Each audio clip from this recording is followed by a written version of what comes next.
Eu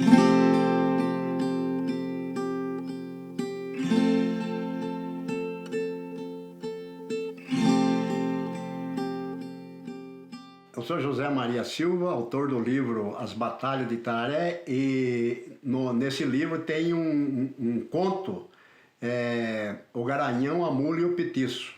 É uma história verídica, com um pouco de verídico que aconteceu lá no Rio Grande do Sul. O compadre chegou na casa do amigo dele e pediu que ele iria posar na casa. E daí ele conversa daqui, conversa dali, a comadre dele estava lá e o compadre tinha saído. E a comadre muito brincalhona e tudo, e cheia de coisa, e ele começou a contar, e tomar uma cachaçinha aqui, uma coisa assim, e só os dois ali, ele passou a conversa na comadre. Brincou com ela, achando que ela estava dando bola para ele, então ela também já tinha tomado os tragos, então ela brincalhona ali também, nem assim, nem não. Daí ele falou, bom, cumpri a minha obrigação, cantei ela, né? Ele pensou. Quando foi de tarde, chegou lá o compadre, né? O compadre lá, a cavalo, com mais 3 peões junto com ele, tudo com revólver na cinta, faca, né?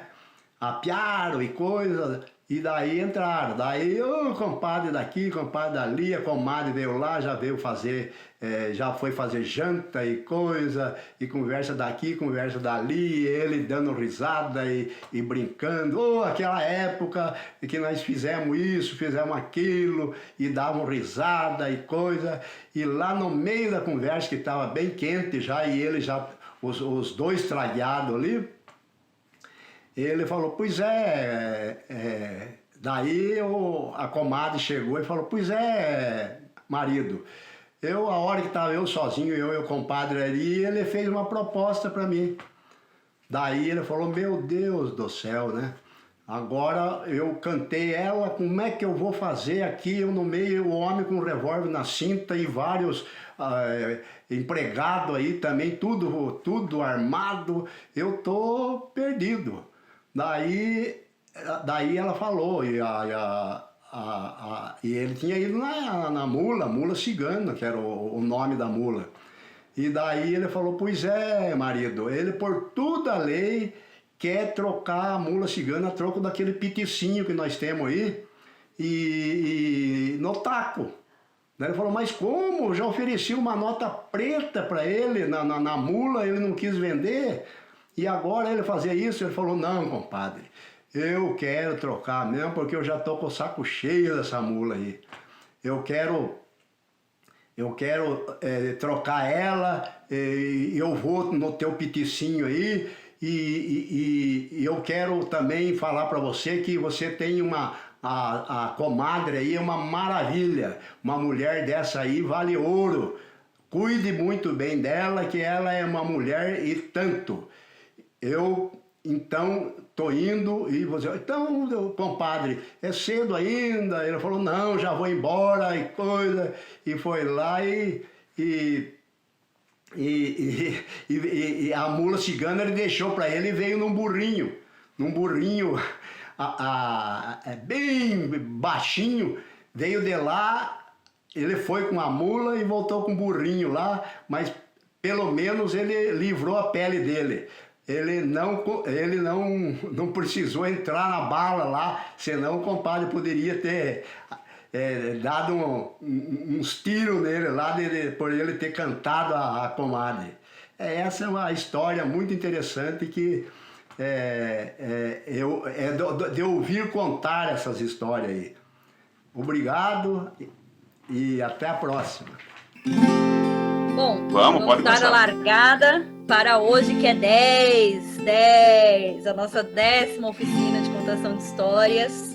Essa oficina é dividida em 2 momentos. O primeiro momento é a fala do Luiz Américo, que é o nosso convidado da cidade. O Luiz, ele é filho do Zé Maria do Ponto, que é o maior contador de causos de Itararé. E o segundo momento é a fala da Adriana, na oficina, que tem como tema hoje contos brasileiros. Lembrando que o Teatro a Bordo, ele é apresentado no trecho da concessionária CCR SP Vias pelo Ministério do Turismo e pelo Instituto CCR, por meio da Lei Federal de Incentivo à Cultura, em uma realização da BERT Produção e Arte, com o apoio local da Prefeitura de Itararé. Bom, beleza, pessoal. Meu nome é Luiz Américo. Bom, Itararé, gente, é aquela história, é a típica cidade do interior, né, do interior paulista. O município foi fundado no dia 20 de agosto de 1893, né? Diz assim, Itararé nasceu de uma pousada tropeira, né? Só que para entender a história de Itararé, pessoal, você precisa dividir em quatro temas, né?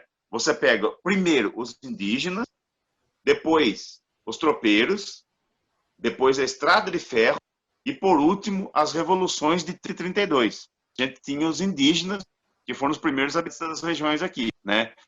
Aqui em Itararé, no caso, são os tamoios e os guaianazes, que eram uma tribo inimiga da outra, né? Itararé, ela é dividida em rivalidades aqui, né? Sempre é dividida em dois. Vocês têm uma cidade tem dois padeiros, né? Que é a nossa cidade Imaculada Conceição e São Pedro. Itararé era conhecida como fim de linha. É porque, de fato, as duas linhas que operavam em Itararé, elas acabavam aqui, né? Já tem um primeiro caso de validade, né?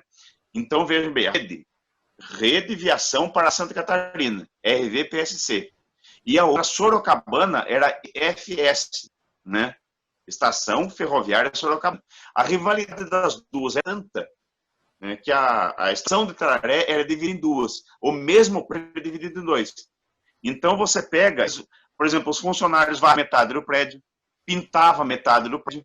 A rivalidade era tanta que nasceu dois de futebol, né? O Rede Futebol Clube, da Rede, né? Rede Viação, e o CASE, que era Clube Atlético Sorocabana de Itararé, né? Itararé, eu falo que ela sempre foi dividida em duas cidades, certo? E eu até brinco com o Amazonas Ribas, que tem aqui, que ela passa praticamente no meio da cidade. A Rua Amazonas Ribas é o nosso muro de Berlim, né? Então, isso acho que na década de 40, eles falavam que eram as hordas do leste contra as hordas do oeste, certo? Essa rivalidade, gente, foi tanta que a padroeira, quando o município foi elevado à freguesia da Capela, né? A padroeira foi Nossa Senhora da Imaculada Conceição. Existia a quermesse, né? Que era todo dia 8 de novembro. Só que o que acontecia? Desculpa, o oeste já não vai descer, né? O que aconteceu? Eles ergueram uma igreja no Largo São Pedro, né? E essa igreja ficou conhecida como Igreja de São Pedro, e Itararé tem dois padroeiros. Eu não sei se outra cidade no Brasil tem isso. Itararé tem dois padroeiros. Nossa Senhora da Imaculada Conceição e São Pedro. Já temos duas rivalidades, no futebol e na religião. Mas não para por aí. Tem dois jornais também, por muitos anos teve semanários, né? E não para aí. Então, até FM em Itararé tem duas, né? Agora tem mais, tem duas FM aqui, né? E a rádio AM como ainda. Mas também no rádio, então, na imprensa escrita e falada, na religião e na estrada de ferro, no futebol, a gente é dividido em dois, né? Então, Itararé sempre é dividido em dois. Impressionante, gente. Esse é um dos desenhos do Léo Porto, que é ator e cenógrafo do Teatro a Bordo. Durante a oficina, ele vai registrando em desenhos a oficina e a gente vai colocando aqui os desenhos durante a oficina. E olha que interessante, eu acho que até antes de eu falar para ele, ele já pintou a estação em duas cores, né? O vermelho do Fronteira e o azul da Associação. Tá perfeito esse desenho, perfeito. Muito legal. Eu achei bacana mesmo. A gente vai agora passar para a segunda parte. A Adriana Napoli falando sobre os contos populares brasileiros. Gente, boa tarde. A cultura brasileira ela é muito rica. Nós somos uma nação plurinacional, né? Existem muitas nações dentro do Brasil. O que é o conto brasileiro, né? A gente vai falar hoje sobre o quê? Sobre lendas do folclore? Ou a gente vai falar sobre personagens, né, do nosso folclore? Ou sobre contos populares? Ou sobre contos literários mesmo, de autores brasileiros, né? Que também é contos brasileiros, né? Ou a gente vai falar sobre romanceiro nordestino, literatura de cordel, que também é conto brasileiro, né, literatura brasileira. São causos, né, que são passados de boca em boca da cultura, né, caipira, e também muito comum no sul, né, do Brasil, os causos, contos indígenas, lendas urbanas. Então, percebe como quando a gente fala contos brasileiros, se abre um leque cheio de oportunidades aí. Eu preferi, para o encontro de hoje, para focar em alguma coisa, focar em Câmara Cascudo, que deixou um material riquíssimo, que inclusive nós, contadores de histórias, acho que é impossível a gente nunca se deparar com o Câmara Cascudo das nossas pesquisas, né? O Câmara Cascudo, ele foi um antropólogo, um historiador, um jornalista, formado em direito também, então ele era advogado também, ele era uma pessoa muito intelectual. Ele até por uma visão antropológica que ele traz, né? Ele coloca que o conto dá para se estudar toda uma questão social mesmo através dele, né? Os contos, eles trazem registros de costumes, de religiosidade de um povo, de coisas que se diz, né, que se fala, inclusive até quando a gente trabalha com tradição oral e cultura popular, é muito comum, infelizmente, a gente encontrar resquícios de machismo, de um patriarcado, né, de racismo também, porque mexer com a cultura popular é mexer com tudo que o povo traz, né? E, infelizmente, a cultura brasileira foi uma cultura marcada por todas essas coisas, né? O Câmara Cascudo, ele é um compilador, isso é muito importante a gente falar, ele não é um autor de contos, né? Ele registra esses contos. Ele coloca uma coisa muito interessante, critérios que ele coloca para o conto ser considerado popular. Para ele, um conto popular, ele tem que representar algumas coisas. Antiguidade, anonimato, a divulgação, geralmente são contos muito conhecidos, e a persistência dele na memória.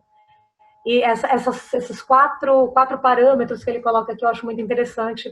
E na obra dele, ele vai dividir esses contos em algumas categorias.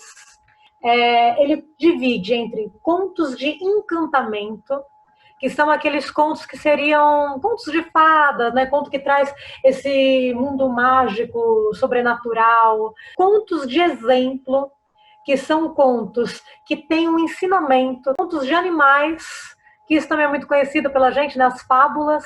Ele traz as facécias, são contos engraçados, né? Contos, ele tem a função de divertir. Os contos religiosos, os contos também que ele coloca, que são os etiológicos, que contam a origem de alguma coisa. Ele traz também os contos do demônio logrado, são contos que, às vezes, o demônio faz uma aposta e ele sempre é enganado no final. Há também a categoria dos contos de adivinhação, que são contos assim que o rei ou alguém de poder, né, faz uma adivinhação para o personagem saber, né, um desafio. Tem os contos que ele coloca numa categoria que é natureza denunciante, que é o quê? Por meio de algum sinal da natureza, vão perceber uma maldade que foi feita, por exemplo. Os contos acumulativos, que são contos que têm uma repetição, né? Então a criança, é legal isso, trabalhar isso com ela, nessa memória, essa repetição. Ele tem o conto do ciclo da morte, que são contos onde aparece o personagem da morte, que eu particularmente adoro. E por último, os contos que ele classifica na categoria de contos de tradição. Esses contos de tradição, eles vão explicar, às vezes, uma tradição local. Muito obrigado. Um grande abraço. Gratidão. Gratidão, gente. Tchau, Gratidão. tchau. Grande Valeu. beijo e um bom final de semana a todos. Beijo. Tchau. Bom fim de semana. Beijo, tchau. Tchau, obrigada. Tchau. Tchau. Tchau.